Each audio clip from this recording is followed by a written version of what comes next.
Angelia फुल चाहिँ आज म कटिङ गरेर रोप्दैछु। आधी चाहिँ मैले रोपिसकेको छु र आधी चाहिँ रोप्नेवाला छु।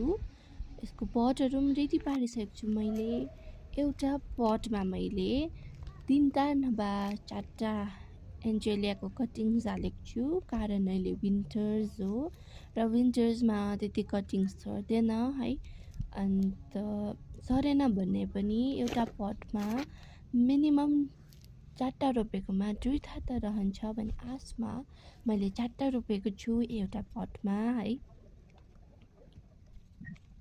खासै यो मेरो आमाले यसको जुन ठुलो मदर प्लान्ट हुन्छ त्यसको ब्रान्चहरू डल्लै काटिदिनु भएको रहेछ र त्यो प्लान्ट्सहरू मर्नु आँटेको थियो र मैले चाहिँ किन मर्नु भनेर चाहिँ यहाँ रोपिदिएको हो। अन्त यहाँ देख्नुहुँदैछ यो चाहिँ पिङ्क कलरको एन्जेलिया हो र दिस इज वाइट है।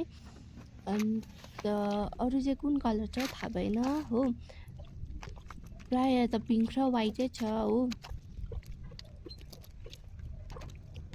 र तपाईँहरू पनि यहाँ घुममा बस्नुहुन्छ भने बतासियामा बस्नुहुन्छ भने र तपाईँलाई चाहियो भने तपाईँले मलाई भन्न सक्नुहुन्छ, म तपाईँलाई ल्याइदिन सक्छु।